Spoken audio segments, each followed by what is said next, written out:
de eso pues se creó como la medida de hacer el convenio de extradición a Estados Unidos.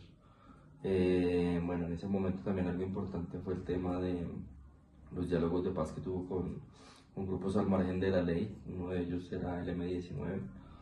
Con el M-19 en esa época en su gobierno tuvo, digamos que, resultados positivos en temas de negociación para la desmovilización de los medios. Eso fue como lo más relevante que adoptó en sus políticas de gobierno.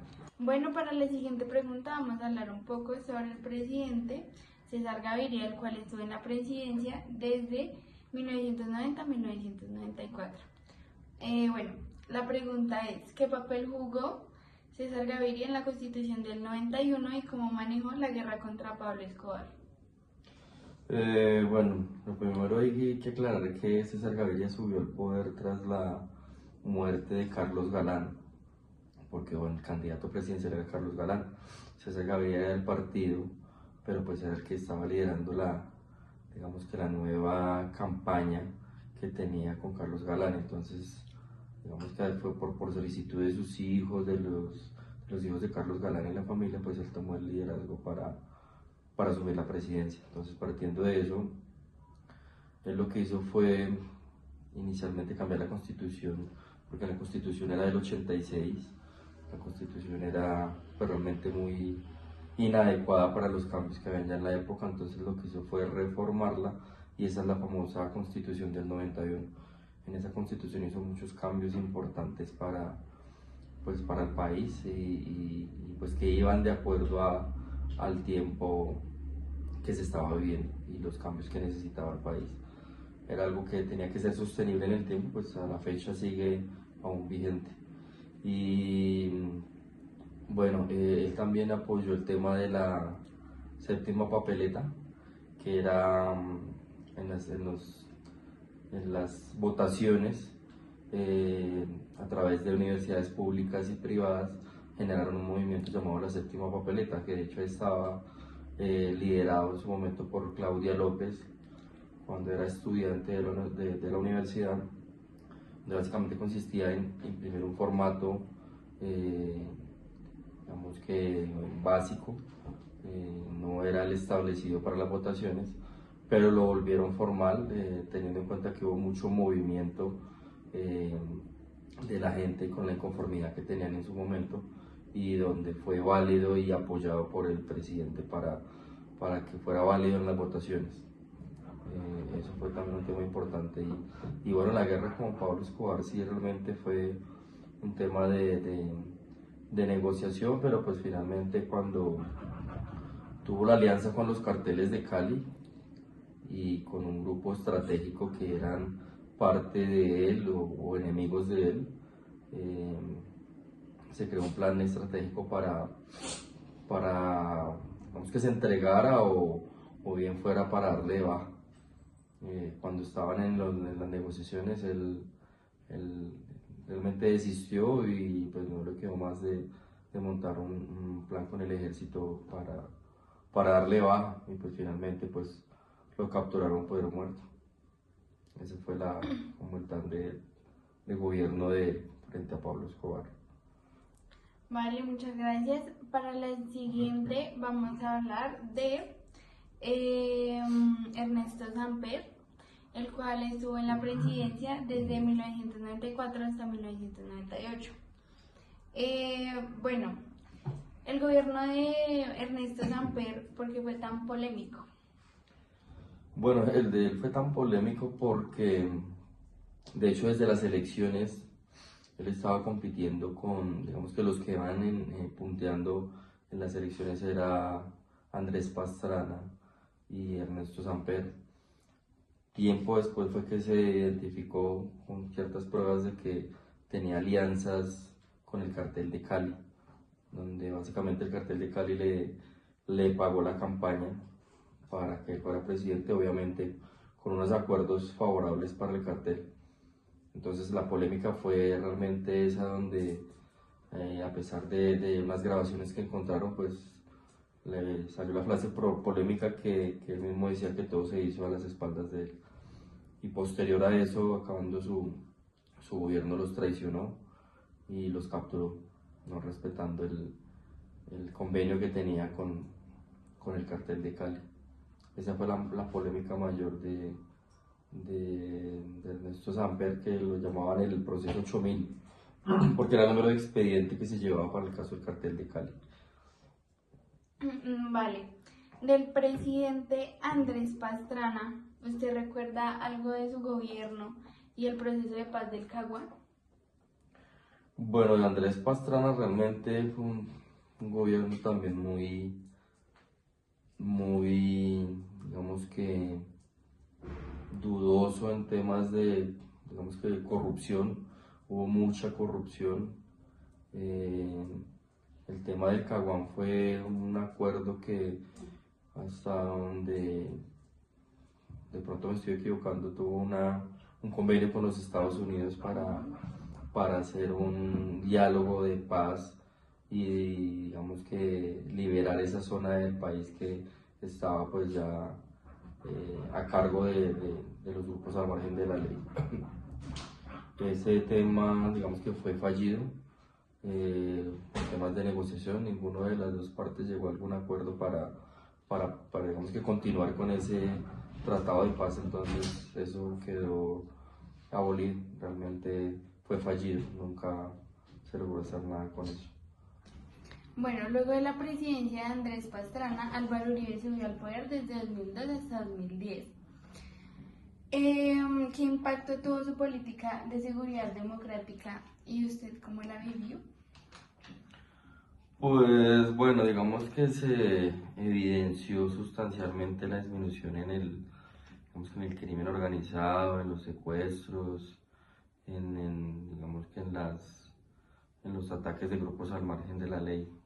Sí, eso se vio significativamente, pero obviamente adoptó políticas favoreciendo a la clase pues alta. Realmente las clases bajas sintieron un impacto, teniendo en cuenta que las modificaciones que, que hizo realmente afectaban el bolsillo de los menos favorecidos. Entonces, para mí es un presidente que siempre ha favorecido a los estratos altos y pues obviamente actualmente tiene su proceso legal por un tema también de falsos positivos. Entonces, digamos que a través del tiempo van saliendo cosas que en su momento la gente aplaudía, pero pues no es como tal la persona que se veía. A mi manera de ser, no es de mis preferencias. ¿El gobierno de Juan Manuel Santos recuerda la firma de acuerdos?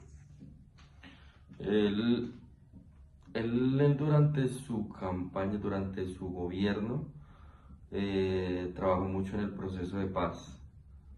Él estuvo básicamente concentrado en hacer o finalizar el acuerdo de paz que pues en su momento se había intentado desde el gobierno de Pastrana y nunca se había, digamos que finiquitado. Él estuvo liderando y pues lo dejó realmente a un 90% diría yo de finalizarlo.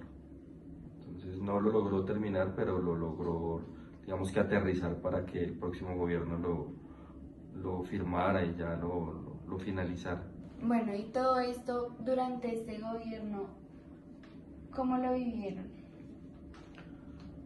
Bueno, pues realmente para nosotros no tuvo un mayor impacto, realmente se dedicó a hacer el plan de paz, pero pues en simultáneo también los grupos seguían haciendo sus secuestros, sus atentados, obviamente no al mismo nivel que se venía manejando años atrás, pero pues ellos seguían operando mientras que no se llegara a un acuerdo concreto. Para nosotros digamos que no fue una mayor complejidad, siempre ha sido tal, desafortunadamente y afortunadamente a la vez, lo digo con todo respeto, porque desafortunadamente pues los que han sufrido la guerra, el conflicto armado han sido la gente del campo, los desplazados, y pues afortunadamente digo nosotros que pues no ha logrado llegar acá a la ciudad con tanto impacto. Entonces, pues para mí digamos que no fue un impacto, digamos, a título personal, obviamente viendo digamos que las desgracias ajenas, por decirlo así. Bueno, luego de esto, el expresidente Iván Duque subió al poder desde el año 2018 hasta el 2022. ¿Cómo recuerda usted o cómo vivió las protestas que marcaron la presidencia de Iván Duque? Bueno, eso fue un gobierno atípico realmente, empezando por el tema de la pandemia. Eso es un tema bastante complejo que pues bueno, ningún gobierno le había tocado. Y ahí se desataron muchos temas en la parte económica, en la parte social. Entonces, bueno, ya entrando en énfasis al tema de las protestas, digamos que soy partidario de que las protestas tienen que hacerse obviamente en masivo y con firmeza para lograr algo. Si bien hubieron alrededor de 30, 35 muertos, más de 200 heridos, pero fue de acuerdo a las estadísticas más alrededor del 80% de la población quien estuvo en desacuerdo por los diferentes manejos que le estuvo dando al tema, digamos, político, al tema económico, al tema del manejo con el acuerdo de los grupos al margen de la ley, el asesinato de líderes sociales, la falta de gestión, digamos, frente a la solución de lo que se requería en las protestas o lo por qué se protestaba. Simplemente lo que hizo fue endurecer a la fuerza pública para irse en contra del pueblo. Entonces fue una época bastante compleja, pero pues que realmente era necesaria para hacer sentirse el pueblo. Listo. Bueno, y actualmente tenemos al primer presidente de izquierda, Gustavo Petro. ¿Qué opina usted de que tengamos el primer presidente de izquierda? No, pues a mí me parece muy bien, de hecho yo voté por él y pues aposté a un cambio.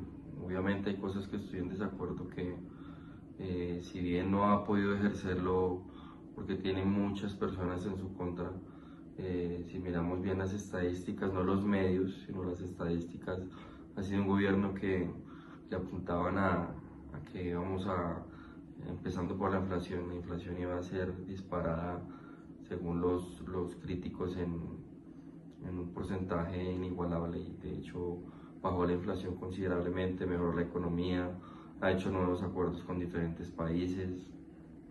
Obviamente tengo mis desacuerdos porque en temas de negociación creo que los grupos al margen de la ley, para mí, pensar si debió haber sido un poco más drástico, no tan lapso.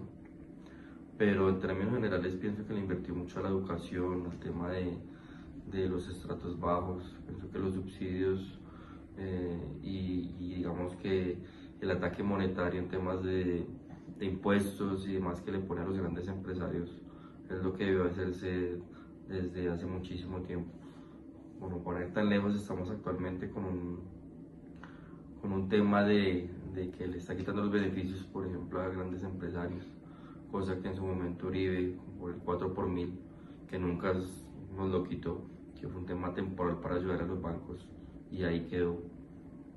Entonces pienso que este gobierno apoya mucho a la clase baja, porque pues, realmente acá este tema de la clase media se le ha metido a la cabeza a la gente que hay clase media y es clase baja o clase alta, realmente esa es mi manera de ver.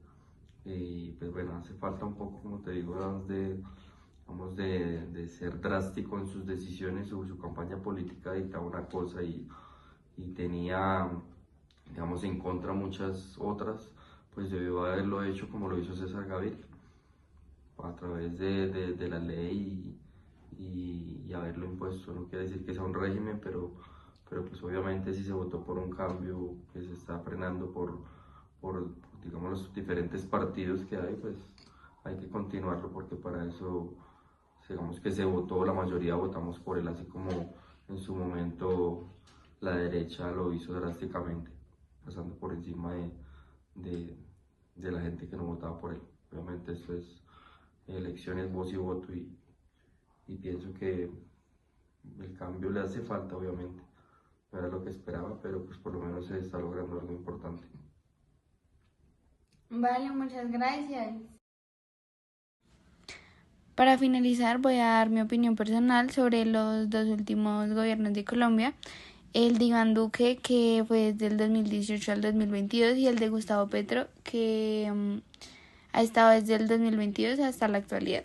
Bueno, para mí, ambos gobiernos han estado marcados por situaciones muy diferentes. Durante el gobierno de Iván Duque, lo que más lo caracterizó fue la pandemia del COVID-19, algo muy inesperado que afectó a todo el mundo y que trajo consigo una fuerte crisis económica y social.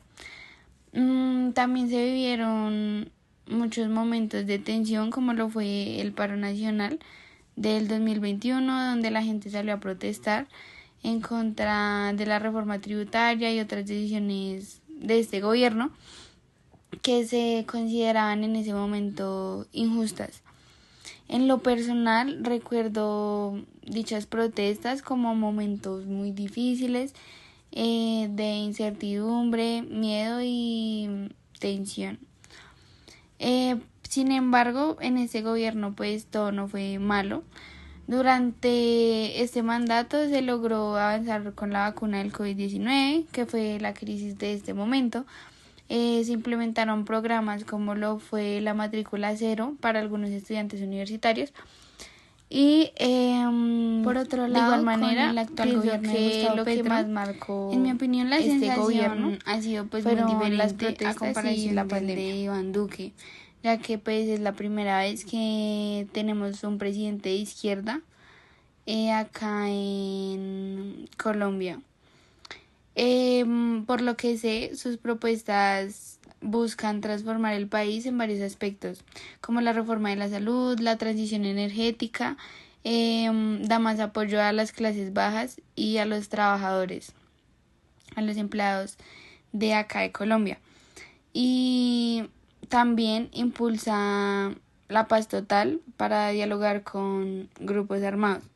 Y aunque sus ideas son bastante ambiciosas, desde mi perspectiva todavía hay como mucha incertidumbre, ya que pues en la política no basta con solo tener buenas propuestas, sino que pues hay gente más allá, como el Congreso, para que las apruebe.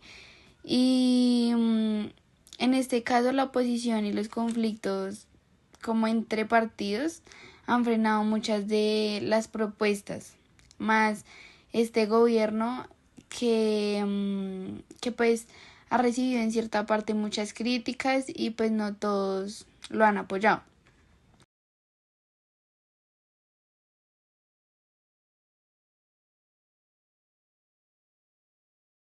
Buenos días, hoy estamos con el profe Alex, el cual les vamos a preguntar sobre diferentes épocas de violencia desde el año 1946 a 1957.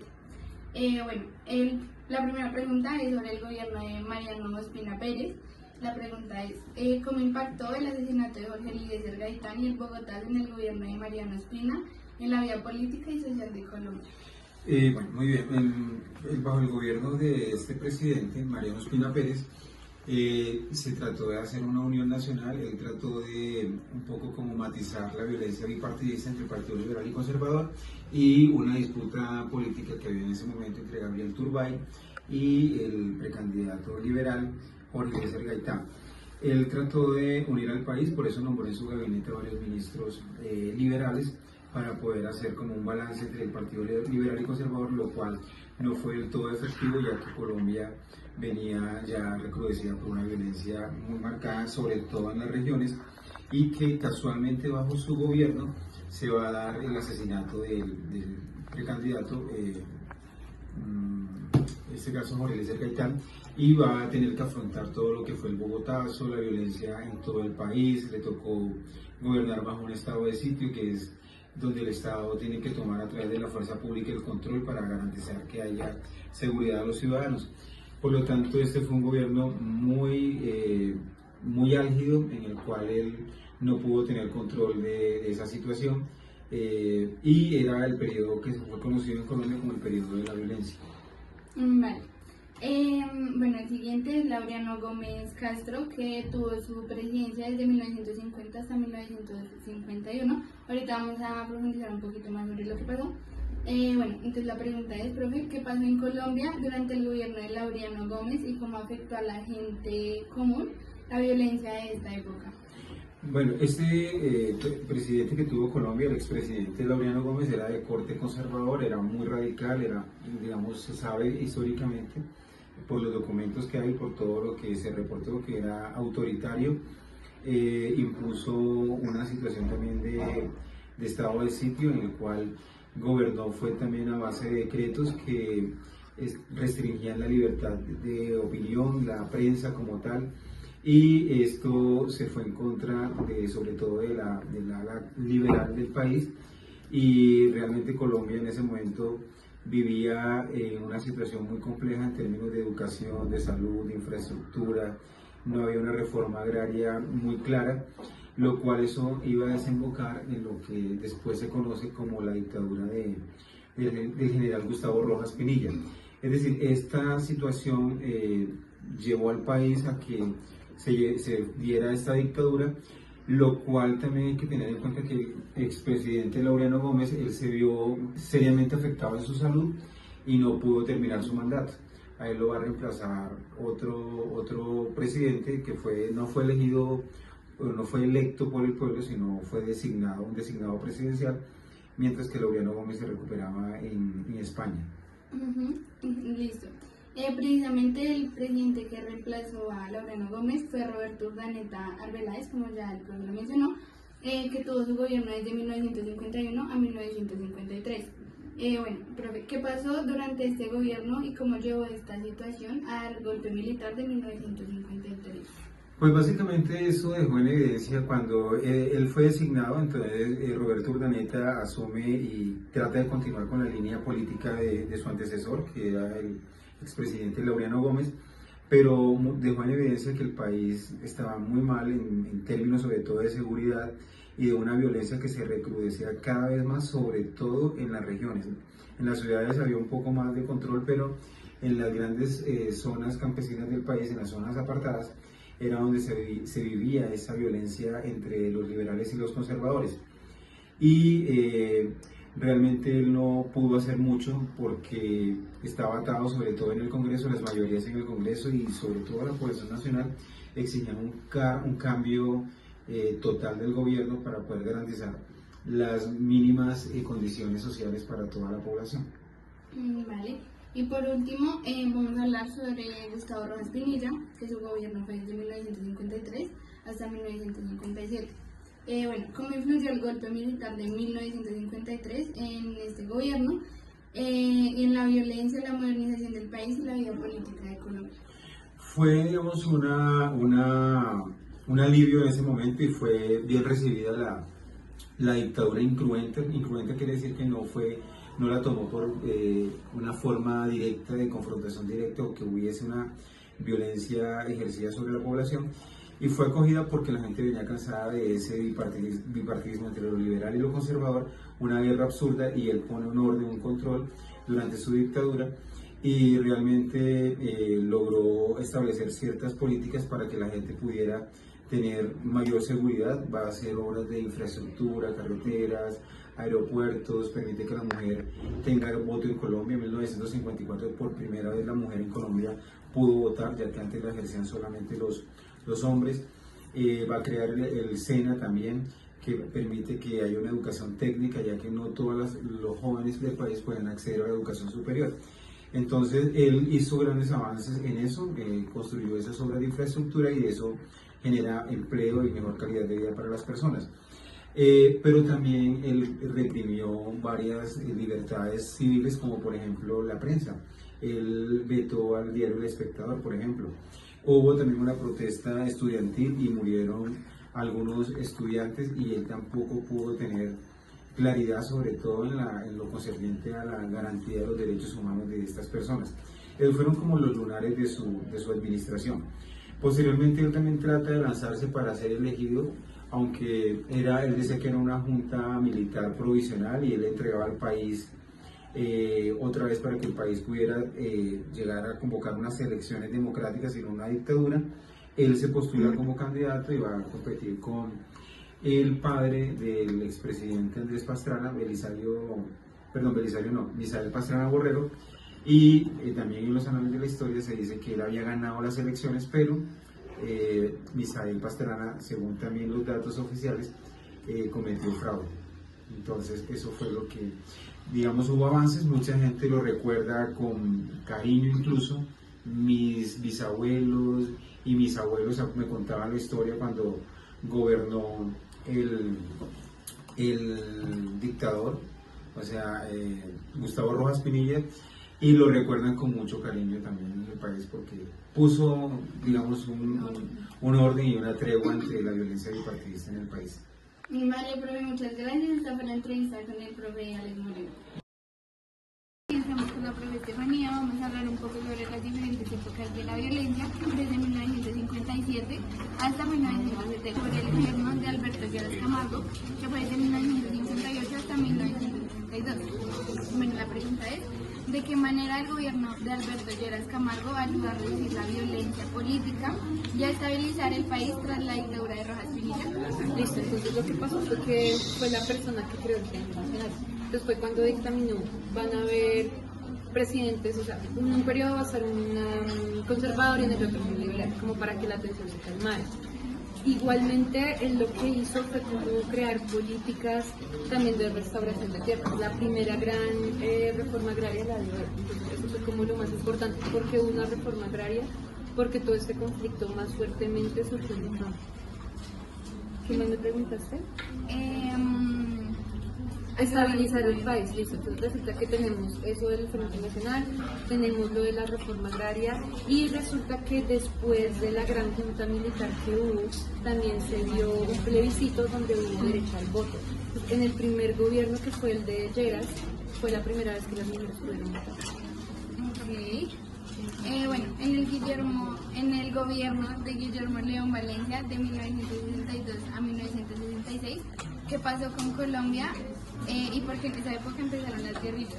Bueno, lo que pasa es que como él venía de, digamos, adaptar ciertas reformas agrarias, lo que hizo fue dar más tierras a gente que había sido como desplazada, entonces a la guerrilla no le gustó, pero resulta que las guerrillas como tal no existían, sino que estas guerrillas lo que hicieron fue decir como, me estás quitando territorios, entonces yo voy a empezar con el narcotráfico.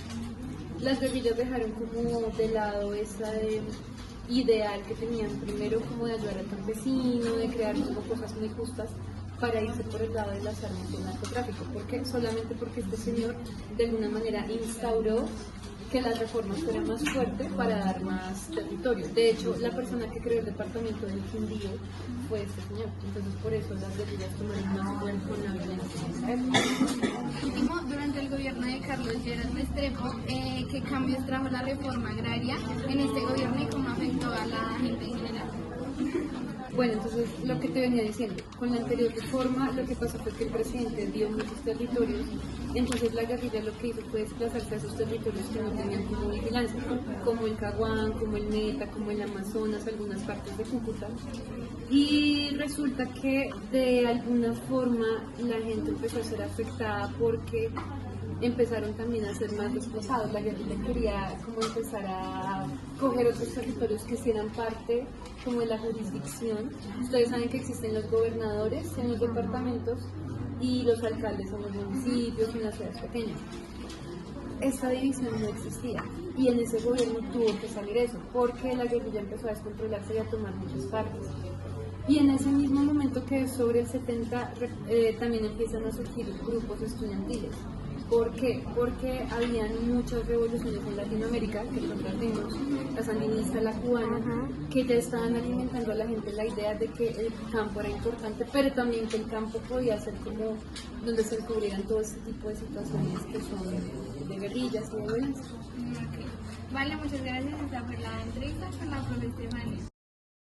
Hoy estamos con el profe David. Le vamos a hacer unas preguntas sobre las épocas de la violencia desde el año 1970 hasta 1986. Bueno, la primera pregunta es sobre el gobierno de Misael Pastrana Borrero. ¿Qué llevó al surgimiento de nuevos movimientos guerrilleros en Colombia durante este gobierno? Listo. La creación o la nueva creación de los movimientos guerrilleros en Colombia se da a través del desarrollo del anterior gobierno, más o menos en el 60. Listo, se crea la guerrilla con una ideología política a través del cambio que se quiere generar en los pueblos aledaños a Colombia. Listo. Este proceso no se llega como a un acuerdo y más o menos en el 68 las primeras guerrillas se toman las armas y es cuando se dirigen hacia ciertos tipos de espacios a generar cierta presión a través de esta violencia con las armas. Los nuevos grupos guerrilleros surgen ahí a través de un espacio que no hay de diálogo, listo, y a través de las ideologías que nos están siguiendo acorde.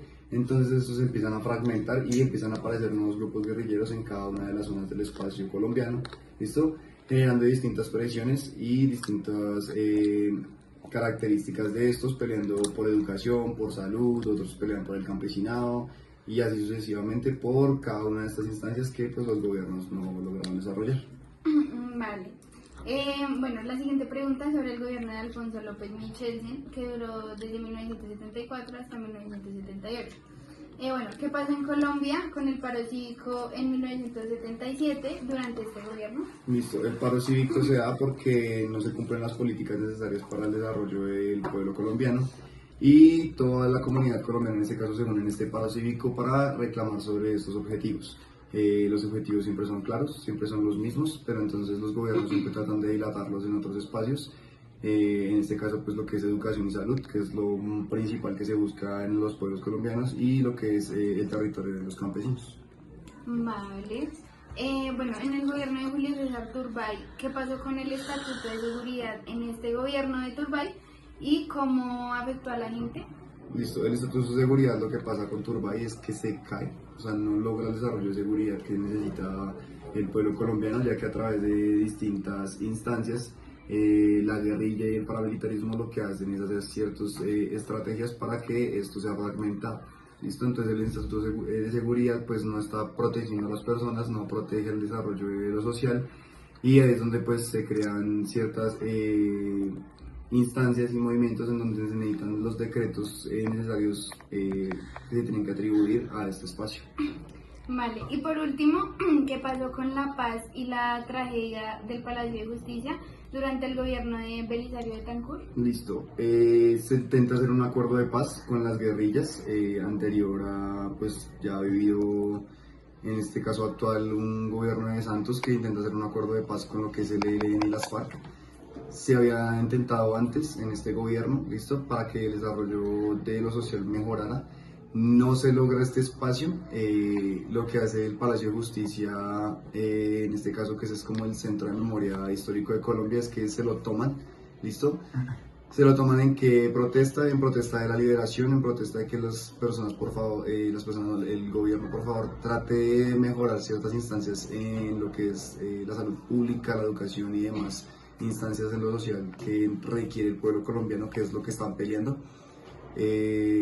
Lo que siguen peleando estas ideologías de la guerrilla y demás se siguen manteniendo a través de este proceso y pues no se logra conjugar, entonces el proceso de paz se cae, la guerrilla en este caso pues se toma el palacio, que es más o menos el M-19, listo, se empiezan a crear ciertos acuerdos y ciertos decretos y ahí es cuando se busca modificar la constitución del 86, 68, no recuerdo bien. Se intenta modificar porque esta no cumple con el proceso social que tiene como República de Colombia, sino pues tiene otros procesos mucho más llevados a lo que es lo que es empresario y lo que se denominaba la Gran Colombia. Vale, muchas gracias. Buenas noches, hoy estamos con el señor Camilo Valero. el cual nos va a comentar un poco sobre lo que sabe o cómo vivió las diferentes épocas de la violencia, desde 1986 hasta la actualidad.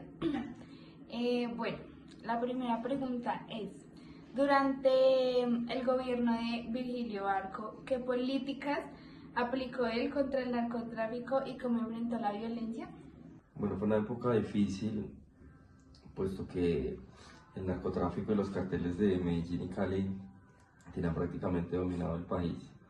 Las medidas que adoptó en su momento el presidente Virgilio Barco fue escuadrones élites entre la policía y el ejército para combatir el crimen organizado y el tema de narcotráfico también, unas medidas que digamos que se reconoció más fue el tema de la extradición a los narcotraficantes a Estados Unidos. Esa fue una medida que pues bueno, no cayó muy bien a los carteles, puesto que preferían, o el lema de ellos era que preferían morir en Colombia que los encerraran en una cárcel de Estados Unidos. Entonces digamos que la resistencia que hicieron fue combatir, empezar a generar pánico en Colombia con carros bombas, a secuestrar personas del Estado, familiares directamente de personas del gobierno, asesinatos.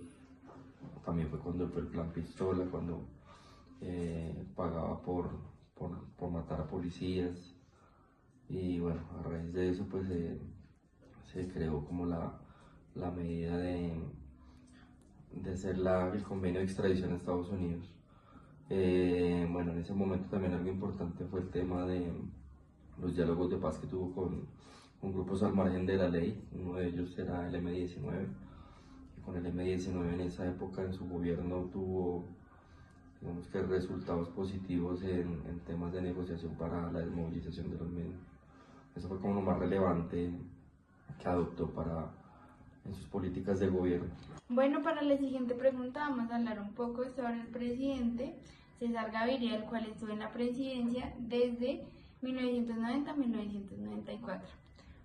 Bueno, la pregunta es, ¿qué papel jugó César Gaviria en la Constitución del 91 y cómo manejó la guerra contra Pablo Escobar? Bueno, lo primero hay que aclarar que César Gaviria subió al poder tras la muerte de Carlos Galán, porque bueno, el candidato presidencial era Carlos Galán. César Gaviria era del partido, pero pues era el que estaba liderando digamos que la nueva campaña que tenía con Carlos Galán. Entonces digamos que fue por solicitud de sus hijos, de los hijos de Carlos Galán y la familia, pues él tomó el liderazgo para asumir la presidencia. Entonces, partiendo de eso, él lo que hizo fue inicialmente cambiar la constitución, porque la constitución era del 86, la constitución era realmente muy inadecuada para los cambios que había ya en la época. Entonces lo que hizo fue reformarla, y esa es la famosa constitución del 91. En esa constitución hizo muchos cambios importantes para el país y pues que iban de acuerdo al